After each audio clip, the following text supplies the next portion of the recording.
Bam! What is up with the squad? Y'all know what it is. Welcome to Cess Talk Sports and the BY's PoliSports Tea Time. I'm such favorite auntie with Uncle Tendencies, and I'm here with my sharp, always on point co-host, Political Lil. Y'all already know we ain't just spilling the tea, y'all. We serving it hot, deep, and with the receipts. You know what it is. Lil, what's happening? What's going on? Time to get the truth out, or at least ask the question. Exactly. You know, we talk about profit and power. Who really wins with NIL? And I want to preface this with saying that we understand NIL as a tool and a resource, right? How they leverage it would determine whether it's a benefit or not, right? I want to say that first, but I want to back up. I want to back up because since 2021, college sports has undergone this major transformation.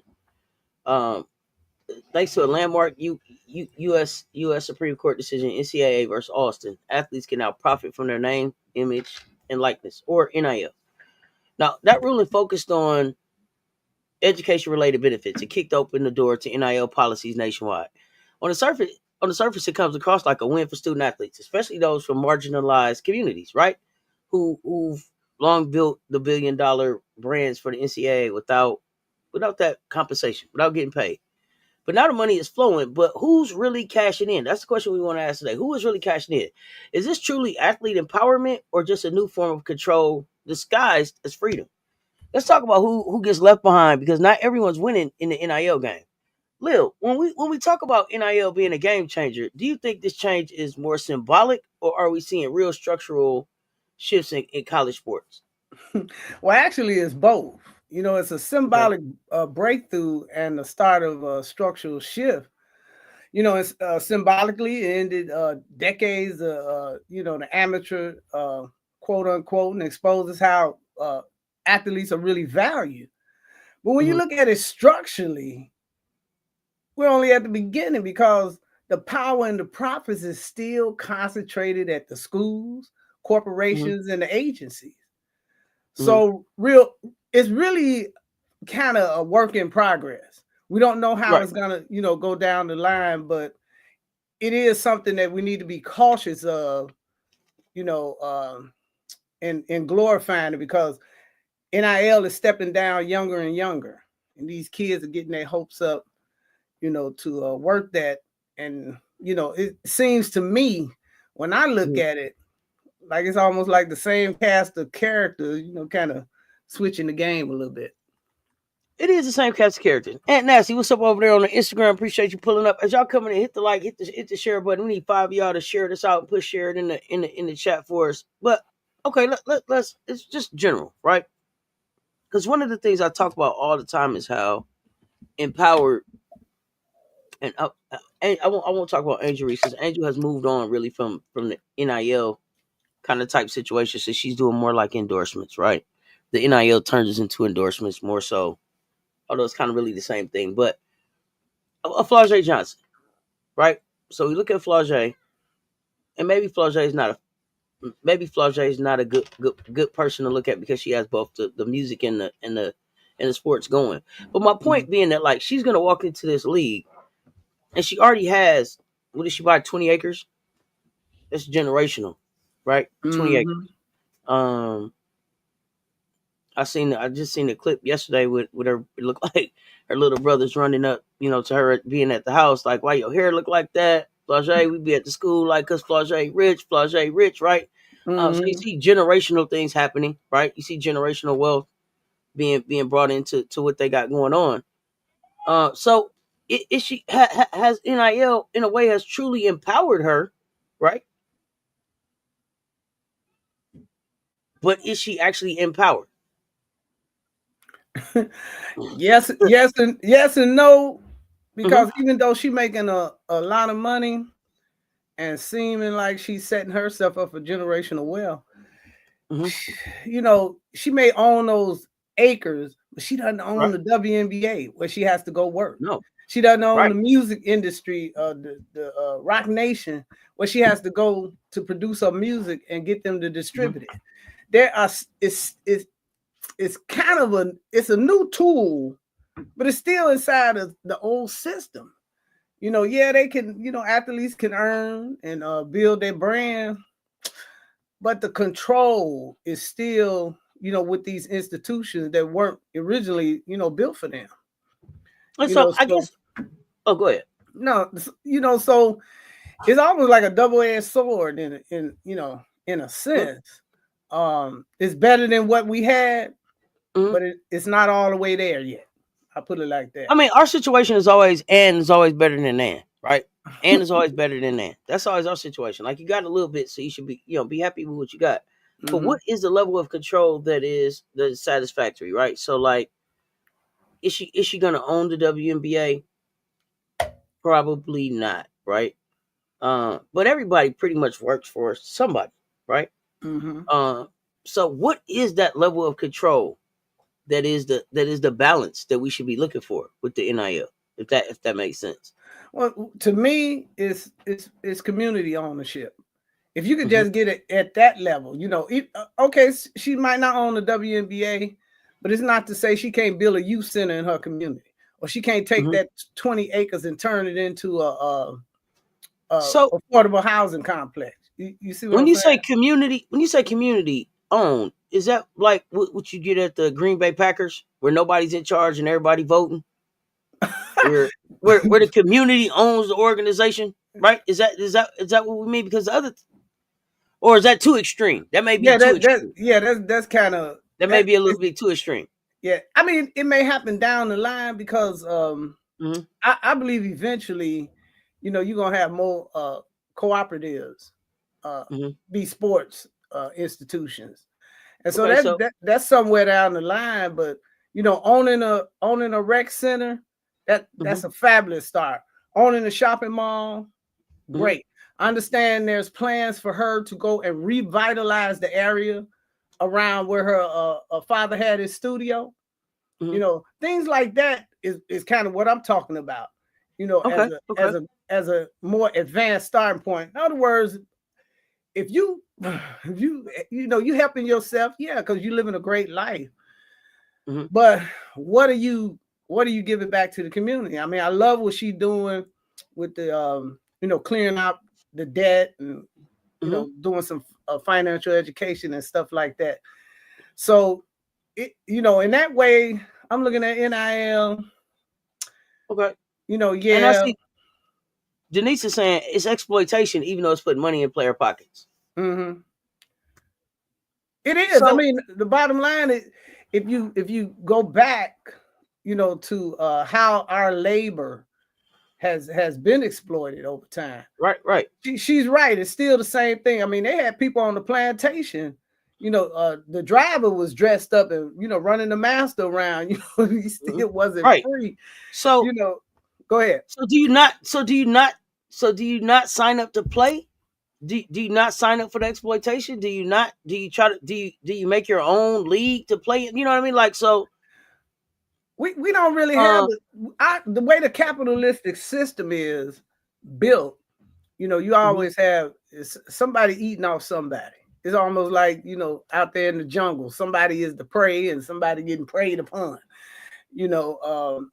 Somebody's the pimp and somebody's the other part. That's how I go. Somebody the meal. So you can't do that. My thing is this: as long as we've been in athletics, been allowed to be in athletics, I'll say, we haven't seen that result in the community collectively moving up. And I just think with NIL and so many Black women being successful with that, it's just my feelings. I believe that those type of things are going to change, and that you'll see more community investment than we've had in the past. As far as the males, because it seems like the male athletes. Now we get into a conversation. Yeah, they their desire for access to power or being next to that power keeps them further and further, away from doing any community development. And for you all, go crazy. I'm not saying that there are not Black athletes that reach back and have done great things in the community.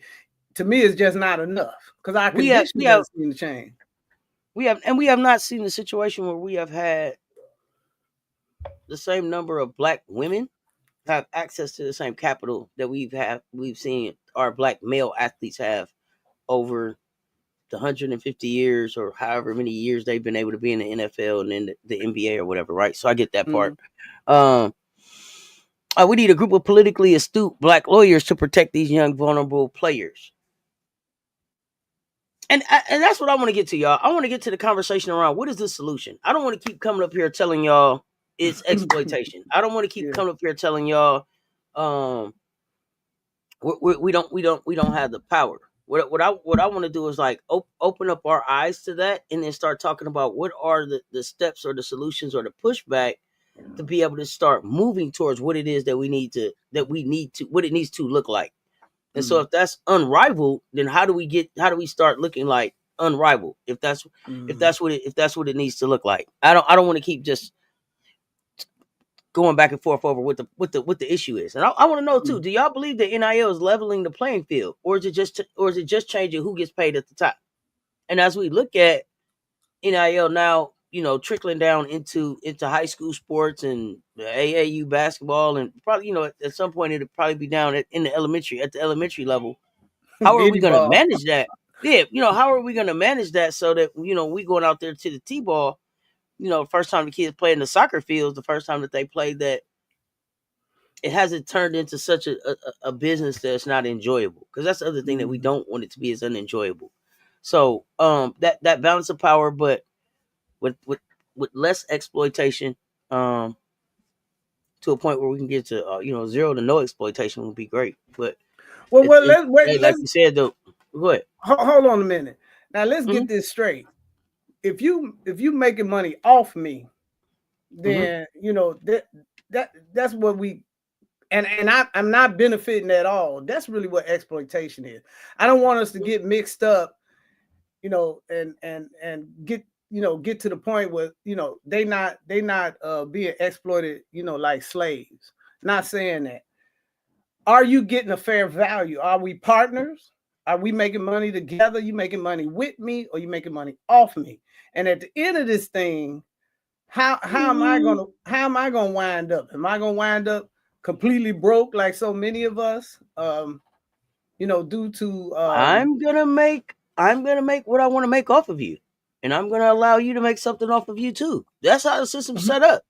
Yeah, that's how it's set up. I'm gonna sell the jerseys. I'm gonna own the highlights. I'm gonna own the film. It ain't like you can go buy your masters in sports. Like you them highlights, that stuff you did, that's them. They run it wherever they want to run it at. It belongs to the organization. But still, even with hold on a minute. Clear this up with this jersey sale. No, okay, you selling the jerseys after you clear your expense. We can do a 50-50 split. I ain't got to get 9%, and you get. Oh no, that's what I'm saying. 91. But the way I agree. But the way they got it set up right now is I'm gonna make all that I want to make off of you, and I'm gonna allow you to make 10%, 9%, 15%. And if your jersey sells a little bit more, if you're one of the more popular players, we may cut a different side deal, or I may do some additional business with you, or put you in positions to partner with some of the people that are in my network for you to improve your net worth. But hey, don't everybody come at one time. Now it ain't for everybody. This ain't for everybody. Now this is who's the top jersey seller, who's the top ticket seller, who's putting the butts in the seats, who's getting the likes, the clicks, the views, the follows. That's who them deals is for. The rest of y'all, hey, take what you can get. And so now we got to be able to follow that balance. We got to be able to. I think we need to be able to talk about balancing that and moving away from that type of structure in total, because none of this happens without that being that is the name, the image, and the likeness, right? So if they're not out there doing what they do, it doesn't happen. I don't care how many arenas you have and seats you got to fill and jerseys you want to sell. If you don't have talent to be able to fill those arenas, then what are we talking about? But I had another question for you, Lil. Do you think these NIL deals are liberating black athletes, or are they still playing a game that they didn't design? And what when you sit down, what should a liberating deal look like? Well, you have to evaluate that by winners and losers. You know, who's winning? You know, is this really proper representation? Is it systemic reform, or is it just on the surface, being celebrated as something we'll do, but then you look at the fine print and we still being exploited. And that's what we were just, kind of discussing. What level is going to be satisfactory enough? Because in the capitalistic system, it's only about what you own and control. And do we own our own labor? Do we getting to the point where we control it, but how much ownership, is that going to bring? Because the problem is it requires investment. It requires infrastructure. You have to have somewhere to play. You have to have somewhere to perform. And until we move into owning those things, we still, at a disadvantage. But I can't say that it's, it's a total wash. That's why I say it's a beginning. It's a way to resolve, the total exploitation, that we started with. So is the goal to have another Black Wall Street? Oh, absolutely. So if the goal is to have another Black Wall Street, when are we going to have the conversation that allows us to have the trust amongst each other to have another Black Wall Street? That's the main problem with us. We come to all the meetings. We do all the marching. We do all the marching. We do all the protesting. We do all of the adding people on the social media, and then when it's time to put your money in the pot, when it's time to put your money in the pot, that's when people be like, "Whoa, well, wait, who gonna hold it? How long they gonna hold it? Where they gonna hold it at? Can I go see it when I want to? How long you gonna need it over there? What we got to get to the point where people put the money in the pot." And what I see happening is, it seems like the people so far who have been able to have access to the type of capital that would be able to really put some money back in the pot, they get to a point where they are content where they're at, or have been warned about how to keep living at the level of comfort that they're living at, that they don't look to do that anymore. And I don't know if somebody knock on the door and say, "Hey, it's too much reaching back." I don't know what happens. I don't know what happens, but to me there is something that definitely happens, because everybody leave home talking about who they coming back to get. And then when they get to Beverly Hills, man, they barely come back to the crib. Yes. So are we gonna fix that? How do we fix that disconnect? Because we don't get to Black Wall Street unless we fix that disconnect, and that's the conversation that we as Black people don't want to have. That's the part of the conversation that we don't have.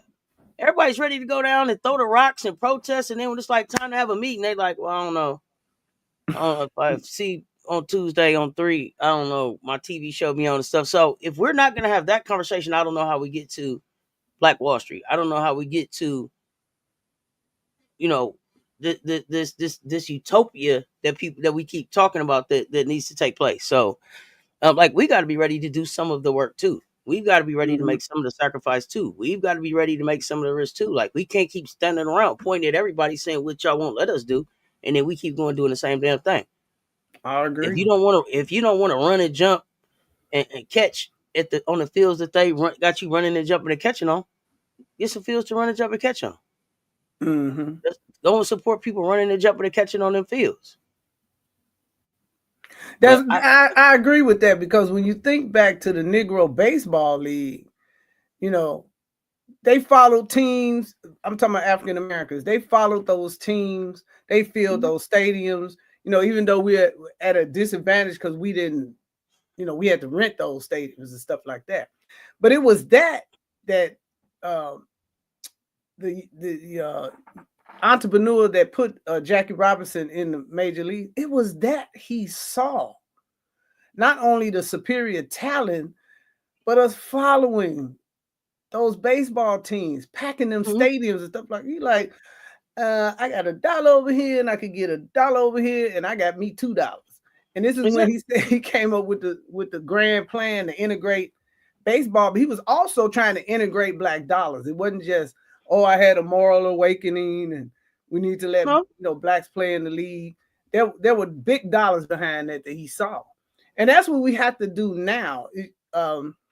So At the high school level, at the college level, we got to pack these stands and put our money, behind our athletes, even when they're playing in white spaces.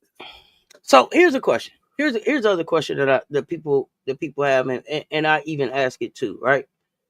Black Wall Street sounds really great, right? But when I look at my family, it's a rainbow. So do I look to build all black, or do I look to build something that's equitable for everybody? Right? Because when I look at my family, the way it's been integrated over time, I got black, I got white, I got Asian, I got Mexican, I got. So what does saying, well, I'm gonna build an all black Wall Street say to the integratedness of my family? Like where is that balance, and do we ever have that conversation? Because what is that? Y'all jump in the conversation. Don't everybody get quiet now. Let's talk. What is that balance? When we really look at things, like I don't know that we have really decided, like, what is clearly our goal when we say, like, are we empowering ourselves to get to where it is that we're going? Where the hell are we going? Mm-hmm. See, it was different when we was all trying to get out of slavery, because everybody was going where? North. Hey, where Harriet went, I'm trying to find where she went. Where are we all? Oh, is everybody headed in the same place right now? No, I can't say that, because You know what I mean? we splintered up into so many groups. We got a large. We also lack leaders. Yeah, I agree. Yeah, our leadership is dissipated. Because it's, you have a focus on the It's in civil rights spots. agenda, but you gotta It's in focus pockets. on financial agenda as well. And we Mm-hmm. didn't do that simultaneously. As we were coming through that movement. But each era has a movement.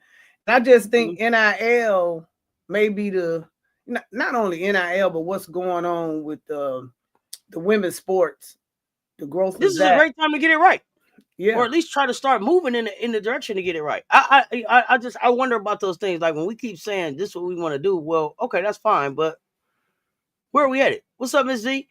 So let's dig deeper into the truth behind NIL. So on the surface, like we were talking about, it looks like progress. Athletes, especially black athletes, finally earning from their talent. We've seen in Death of a Dark Nation, not every gift is genuine. NIL could be a Trojan horse, appearing to empower while ultimately feeding the same old system. So, Dr. Claude Anderson laid the foundation for this conversation in Black Labor, White Wealth. He showed how black labor consistently fuels white economic gain. Okay. NIL may offer some individual wins. This is what I was talking about, individual wins. Mm-hmm. But the structure, universities, the marketing firms, the corporate brands still profit the most. So is NIL really about equity, or is it just about a slick rebrand of the exploitation we were talking about? And so how do you see NIL functioning as a modern day Trojan horse in college sports? Well, see, it looks like freedom on the outside, but inside, like I was saying before, it feeds the same system. And while athletes earn money, the biggest profits and control is still at the school, corporation, and those agencies, just like it was before. It's kind of it's empowerment wrapped in exploitation if you're not, careful how you kind of phrase it. Mm-hmm. So, it could be a gift and a curse, in that everybody is not at the flauge level. Everybody's not earning these $500,000 a year paydays.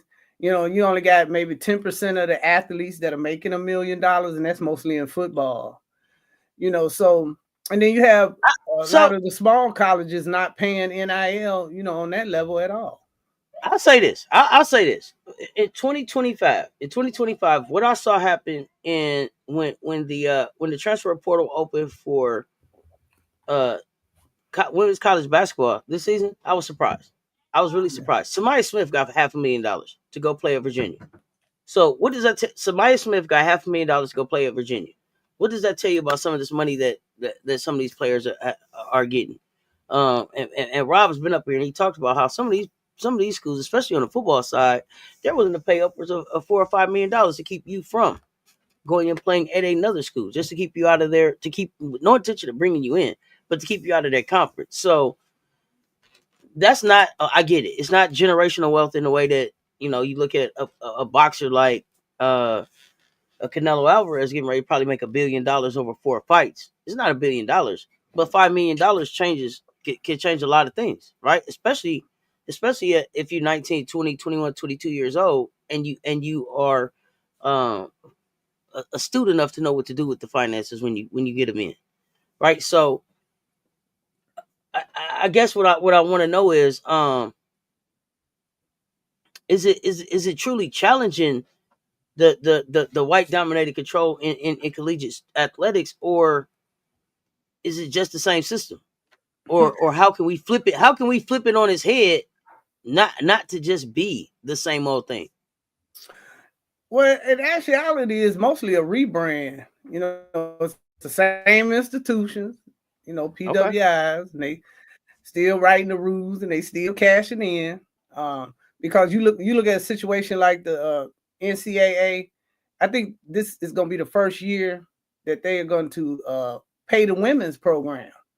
You have $1 billion coming into the men's program in advertising alone. Yet those young men that participate, that make that Final Four happen, they still not seeing a paycheck out of these pots.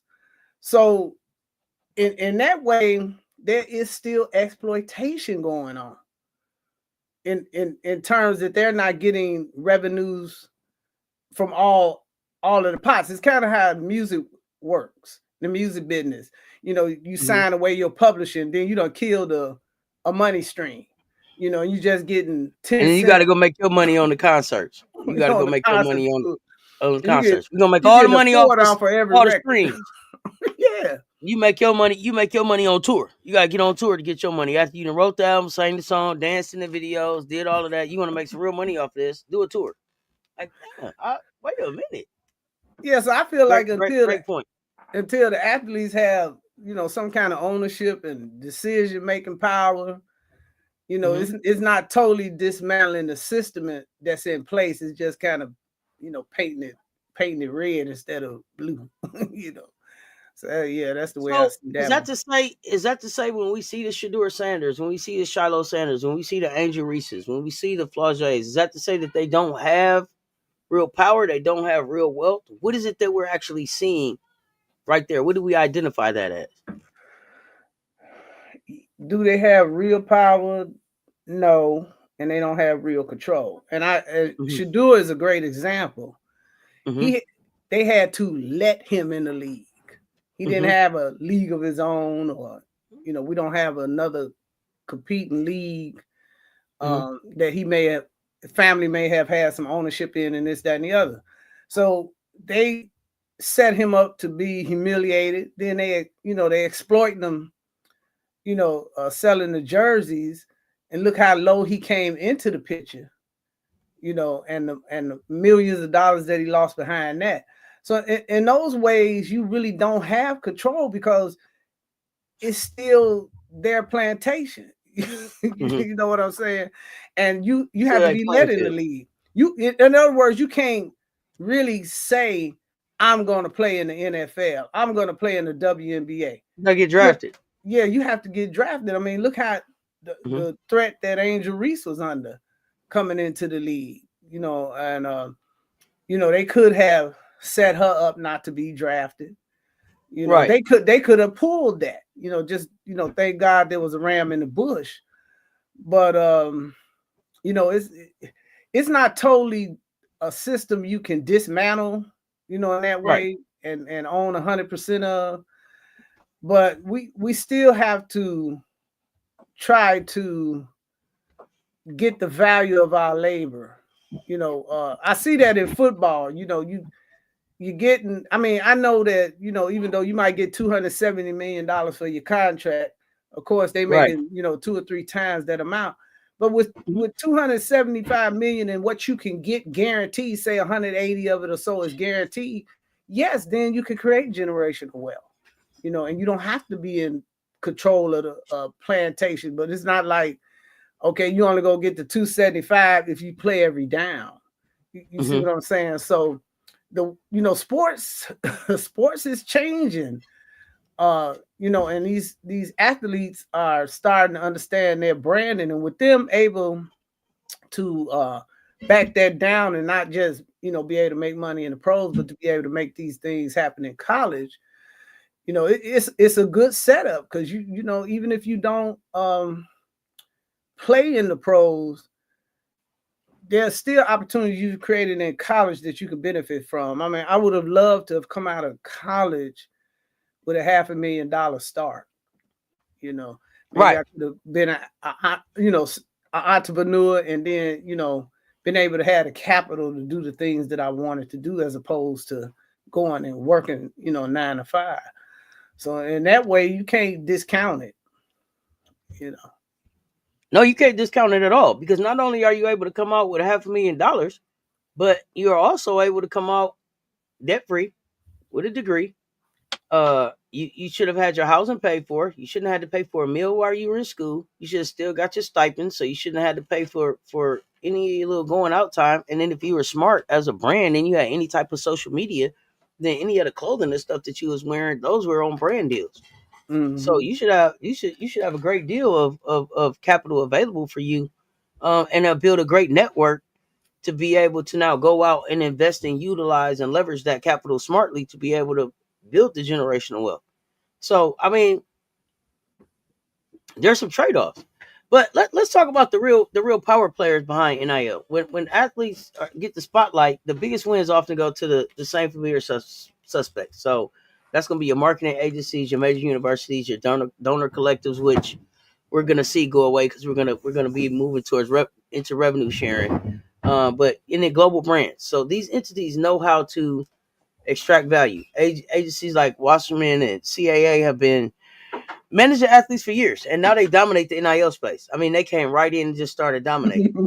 Um, Universities recruit talent using NIL access as bait, but the real game, enrollment, the ticket sales, national exposure. Then there are the collectives. That's the wealthy boosters that are shooting that money into the athletes' pockets, but with their own interests at heart. Not necessarily what's best for the team, what's best for the university, what it is that they want. Then you got the corporations and the media platforms that are profiting off the hype, controlling the image, the narrative, the reach, who they push out, who they hold back, how many clicks you get, how many opportunities you get to get clicked on. So you have to ask: are athletes really leading this new era, or are they still playing a supporting role in a system designed by someone else? What are your thoughts on that? they it's still not exactly set. And one thing I will say is, you have to, you know, you have to pass out money. You have to have a team. You still have to employ somebody to, you know, be your hairdresser, fix your clothes, or, you know, go in and cut those deals, get in the rooms where you're not able to get into. So Mm-hmm. there's still a ecosystem that's Mm-hmm. being fed. You know, but the question is, you know, who are these people? You know, do they have your best interests at heart? Are these people from your own community? Or, Mm-hmm. you know, are we still, you know, so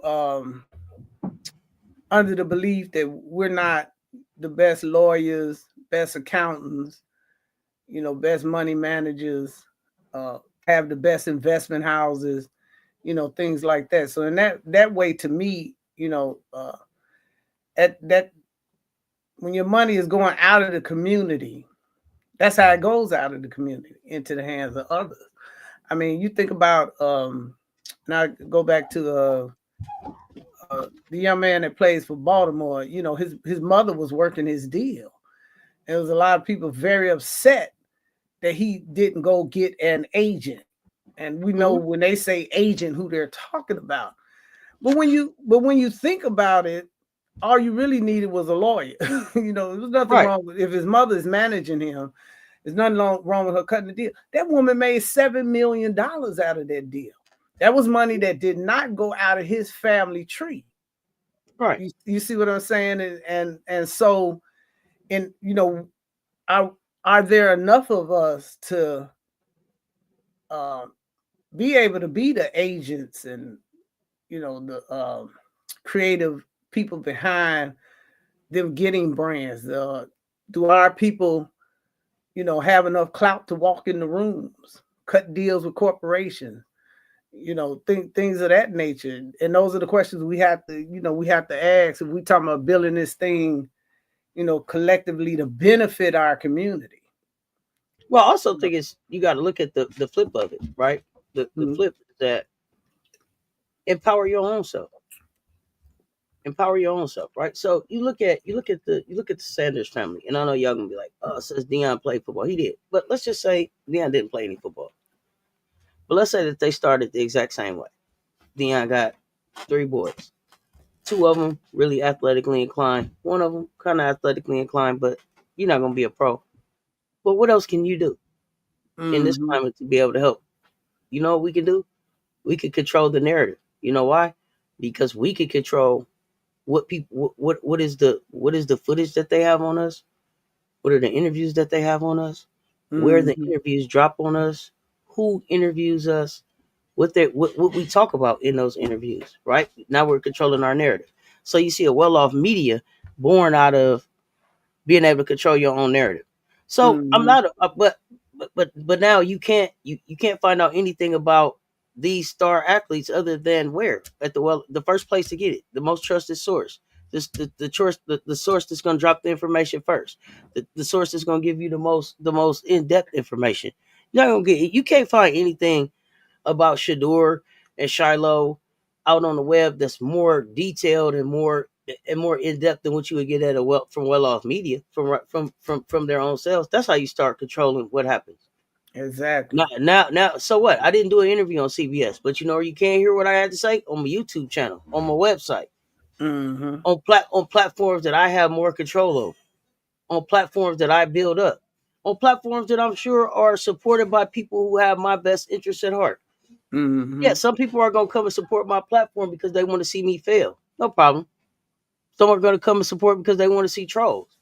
But when you start to control your platforms and your narrative and what's pushed out about and what access people have to information on you, then you start to see, I think, a level of control that we need to start thinking about. That Exactly. individuals and as individuals and as a culture, right? Like, where are those interviews? Who gets those exclusives? Are you going to sit down with Oprah, or are you sitting down on your own platform and going out to your followers and say, hey, look for me over here? When you start pulling back and you say, they ain't never on ESPN, but I can always find them over here. They ain't never on CBS, but I can always find them over here. We got these individual and independent platforms out here that we can also build up and start to trust. Like, now I tell people all the time, if it ain't no TMZ, I don't trust it. Right? Was it on TMZ? But there was a time when you would hear some people be like, turn the radio on. Let me see if the radio said it. Black radio.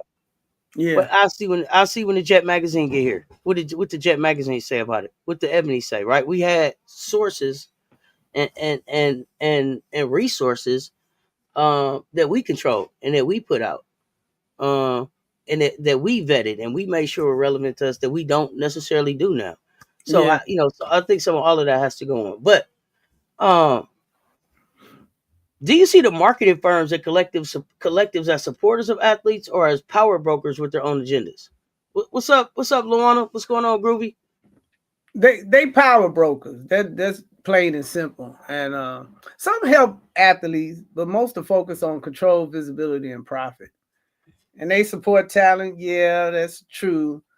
But it also aligns with their business interests. I mean, nobody's running the black athlete down and saying, oh, I just want to help you, but I'll never collect a penny of your of your money. Right. That's just not happening. You see, like in NIL, you got college kids already at these PWIs. Oh, let me create some content for you. Let me help you with this. Let me help you with that. But If you smart, you would. yeah, and so that's not, that's where these relationships form. And it's not, but they're, don't think that they're doing it because, they just love the way you move. No, but that's what It's I not mean like too. that. Be the Bucky. Pick up the camera. Figure out how to do the Instagram. Edit the video. Figure out how to put your own narrative out. Get your camera phone. Stop watching other people's YouTube channels and build up yours. Like, be your own best source of information about you. That's what I want to see people do. But look, I've been real critical. I've been real critical about NIL and the process and all of that. But let's talk about some of the real wins, right? So the shift in NIL does open doors. Black athletes who historically just been like labor force behind $billion sports industries, but got no profits. They're building wealth on their own terms during college careers, right? So maybe they may not even go pro, but they have an opportunity to come out of college with, $250 to $500,000. Like I said, no debt. Their degree, and then their networks to be able to go and now jumpstart whatever it is that they want to go out there and do. And these athletes are becoming entrepreneurs. They're launching clothing lines. They're securing national endorsements. I saw one guy take his, and I don't even remember his name now, but he took his NIL and bought some property. He bought up some apartment buildings and became a real estate guy. That's power. We're also seeing NIL push the needle toward equity. Schools used to rake in profits while athletes got nothing but a scholarship. Now, some of these NIL deals come with extras like educational support, professional networking. Juju's got the nerd wallet where they're doing the financial literacy with her deal. So while we still need to watch who's holding the purse strings, we can't. I don't want to at all ignore the fact that NIL does provide some tools and opportunities that athletes have never seen before. But it's not. But it's making sure that we utilize these tools right now. Like, we don't want to mismanage these tools or lose control of these tools where we don't have an opportunity to now really turn this money into some real generational wealth and real generational opportunities for these young people. Lil, when you look at these new opportunities, do you think NIL has truly created space for Black athletes to shift from like really like the talent to the ownership? I think it's starting to. Yeah, I would say that. But it's only if you get the right guidance. Even though NIL opened the door to ownership, being an owner requires education. Then you have to have access to trusted reps. And the main thing, you gotta have a strategy. You look at somebody like Angel Reese. Angel had a fabulous strategy and a way, of getting her to the goals we've seen her accomplish. So without that, you still just talent being rented out. And I mean, we talk a lot about the money, right? But don't overlook the importance of cutting some of these NIL deals where maybe it's mentorship you get, education you get, development you get, connections you get, cross-functional teams with somebody else that can help grow your brand where that things work really good. Those opportunities to collaborate. Is NIL limiting players in some ways, locking them into a particular brand, product, etc.? Louis, depending on the type of deal that you sign, it very well could. You don't want to sign a lifetime deal with a company that is going to own a piece of you, everything that you do from here for the rest of your life. So you definitely want to be careful about that. So it definitely could limit some players. You definitely see it limited in way in the sense of how some of these athletes choose the schools that they go to and transfer to and are able to showcase the deals that they made. Like, Flau'jae signed a deal with Puma, but she can't play in her Pumas because she's at a Nike school. So is that NIL deal as lucrative as it could be for her? Probably not, because she probably would do more numbers and units at Puma if she was rocking the Pumas when it take 4. out there on the floor. But you know, those are some things that we definitely, I think, have to work through. The positive outweighs the negatives in some Mhm. situations, and especially in situations where there's an adult in the room. But in situations where there's no adult in the room, the negatives far outweigh the positives, because you get kids in Mhm. situations where, man, they end up then they're probably out of school with no education, with no degree. Then they transfer 4 times, re-up their money 4 times, and all they did was paid off the back debt that their parents had. And so they walk Mhm. away from school with no education, no opportunity to no real opportunity to go pro, because they didn't develop, or they've gotten stuck in the transfer portal, or fallen out of good graces with the sport, or just tired of the sport, with all of the chasing that they did of the bag. When really you would have got the bag at the end of the 4 years and going pro. Mhm. So you got to find that balance. It's I went to school and we didn't get there was no money coming. So if you could leave out of school with 500,000, that seems like it's cool. But then you got some people that are going to leave out of school with $4 million. Mhm. You know what I mean? So what is that? What is that balance, and what is it that you need to put in your bank account? Mhm. But as they're making these NIL deals, and moving it to becoming more and more of generating income on their own, I want to make sure that they also think about stuff like, how are you protecting yourself? Do you have that Lloyd's of London insurance policy? What if something happens to you, and you get hurt and you don't get to go pro? You know, Mhm. uh, God forbid. So just making sure that the guidance is there all the way through the process. Uh, let's has brought some opportunities, but it forces us to ask some hard, uncomfortable questions. We talked about, like, who's controlling the system. Are the NIL frameworks built with black athletes in mind? Are they even built with black athletes in mind? And then there's just the issue of financial literacy, because we got these teenagers and young adults out here handling deals worth thousands, even millions, and their parents who barely balancing the checkbook at their house. Barely making ends meet. Now all of a sudden it's millions of dollars. It's $1 million in the house. How do we manage that? But do they have the tools to manage that money wisely, or are they being lined up to be taken advantage of by agents, firms, and so-called advisors? So, what about economic redistribution? The universities, brands, these media outlets are still they're making money hand over fist. Even cutting you some of your money out, they're still making money hand over fist. Are any of these profits being reinvested into the same communities that produce this talent? Or are we watching this same cycle?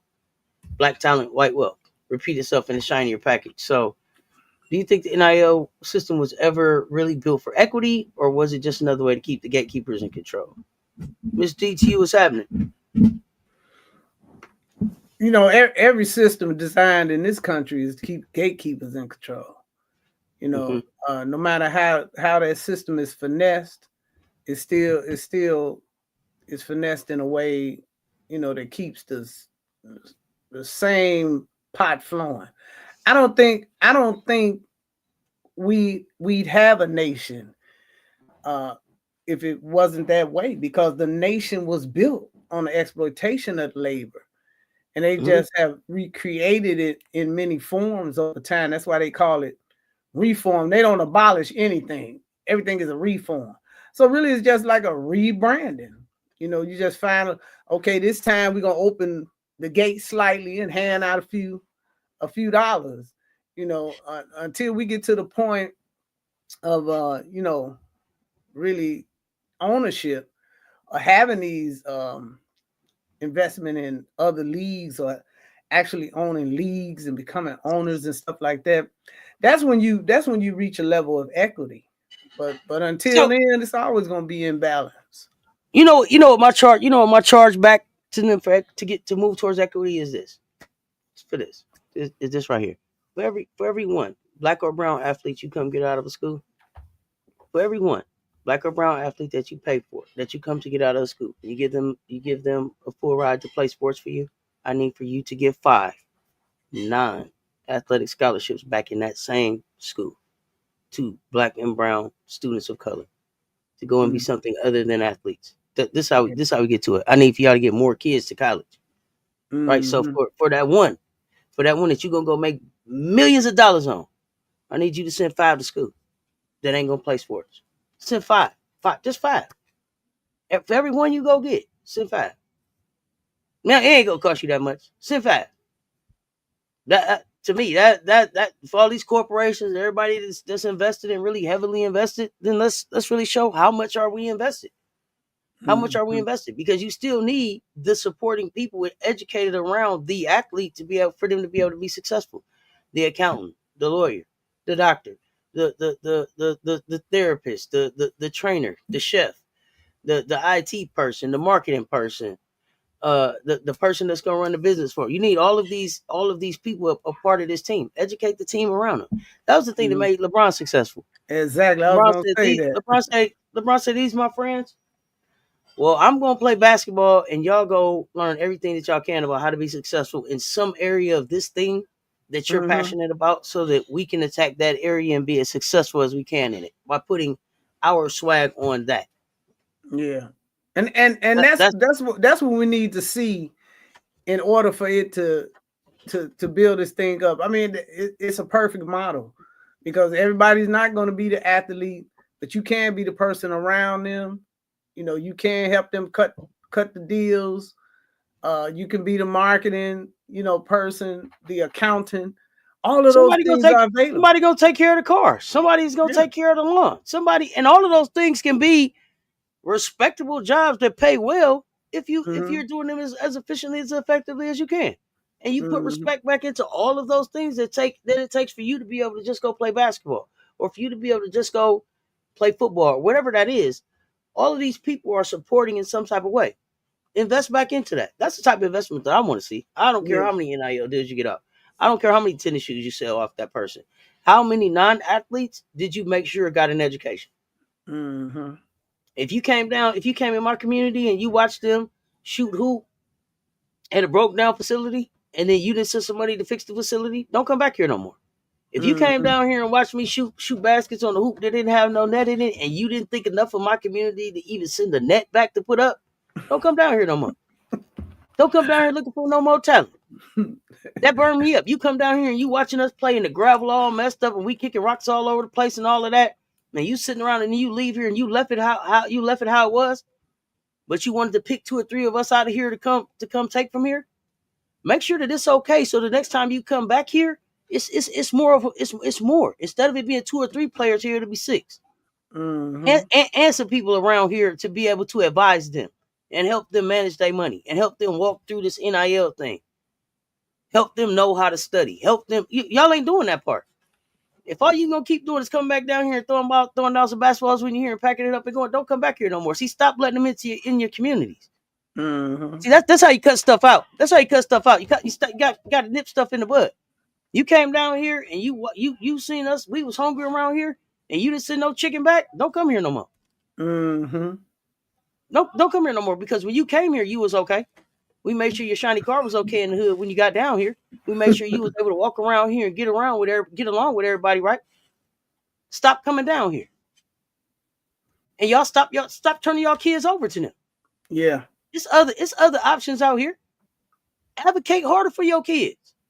Don't just take the first little money that come. All money ain't good money.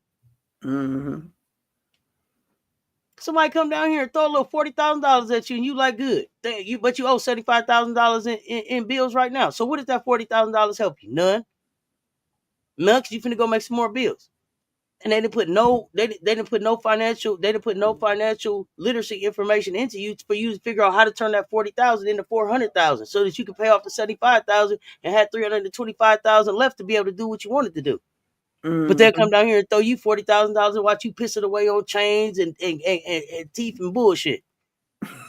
And then when you get finished, they're gonna put you right out their league and tell you how you was broke and stupid and didn't take care of your body and didn't do nothing with your money when you was here, and won't help your ass even get to a game for free when they get finished with you. Yep, and that's what we gotta be cautious of. Hold people accountable. When they come sit down and tell you what they're gonna do for your kids, make them. Make them. I didn't mean to get off my soapbox. Let me see. My husband and I have an entrepreneurship program where we teach our students exactly that. It's not just Can you be a football player? Can you be the sports agent that makes 10% off of every contract? Y'all know what I tell kids?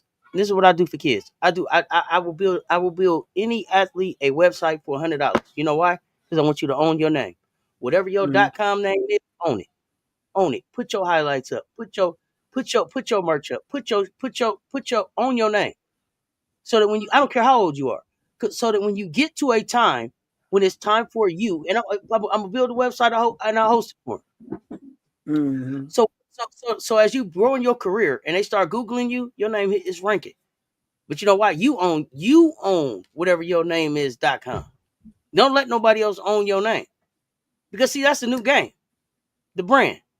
Do you own your name? Do you own your .com? It's important. Y'all wake up. Watch what's going on. Watch what's going on out here.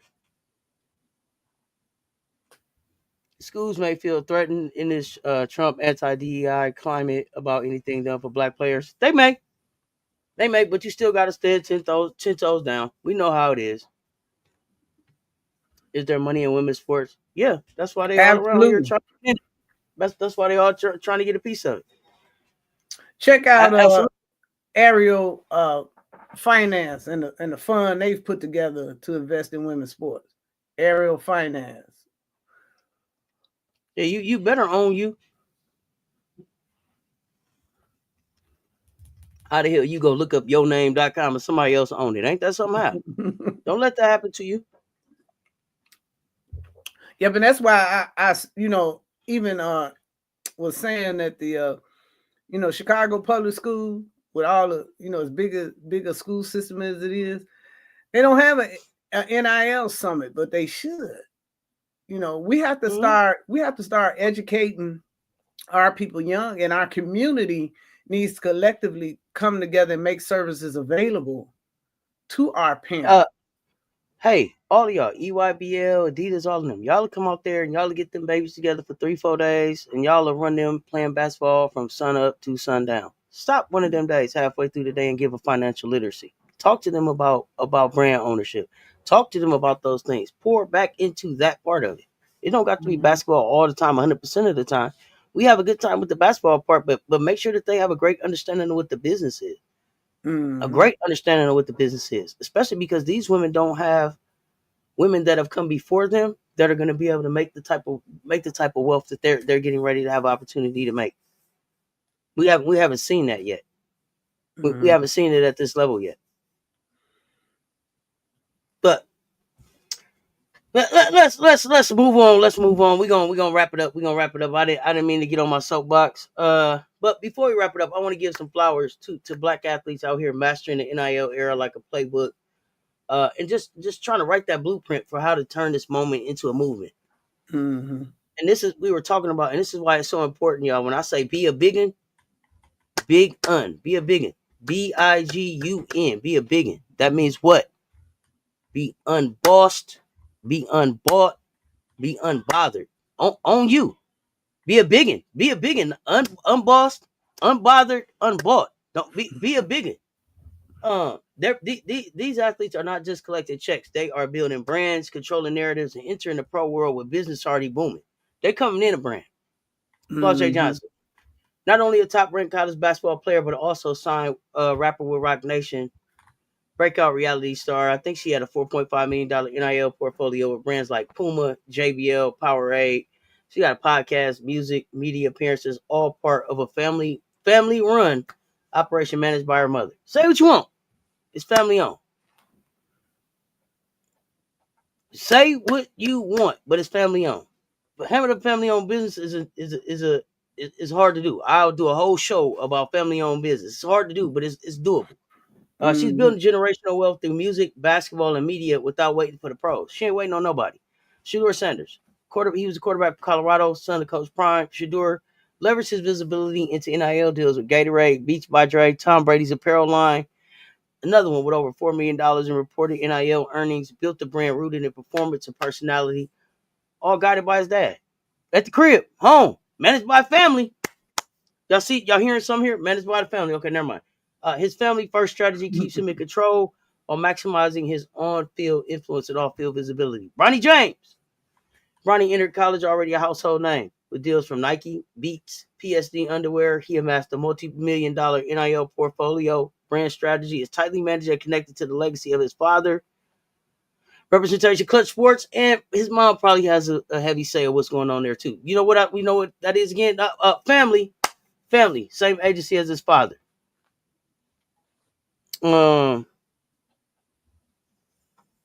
Juju Watkins, already one of the most electrifying college basketball players with deals from Nike, Nerd Wallet, Gatorade. Juju got deals. Juju on the beat and Juju got deals. Her on-court dominance and polished presence have made her a marketing favorite. Representation, Clutch Sports. Why she's winning? Positioned as the face of women's college hoops in LA. Rich in athletic excellence and major brand appeal. Angel Reese, LSU, WNBA, Chicago Sky. She turned viral college moments into a business empire. I mean, Angel's blueprint is the one right now. Landing deals with Reebok, Beats, Coach. She's earned more than I think 1.7 million through NIL. Brought that branded power to the WNBA and unrivaled. She's already a media magnet. She's an owner now in 2 different leagues. I think she owns A Unrivaled, and I think she soccer brought it team. to the soccer team. Representation, independent agent, and heavily guided by her team, her family. She took control of her narrative, turned controversy into currency, and walked into the pros as a fully formed brand and taught them a little something. Mm-hmm. Taught them a little something. Um, each one of them just showing us that NIL isn't just a moment; it's a movement. Whether they're keeping it in a family, powerhouse agencies that are associated with their family, or flying solo, they're redefining what it means to be young, gifted, and black in business, and that's a real black blueprint. It's almost like the repeat of like that golden age of black music. When you had like Gordy Records and Motown and the Philadelphia sound, and you got all these Mm-hmm. different brands kind of coming in, and you getting to kind of really see some individualism amongst these athletes as they're trying to make money. So it's fun to just see how everybody's attacking in the different brands that they're attacking each other with. But um, you got some closing thoughts before we get ready to get out of here, Lil?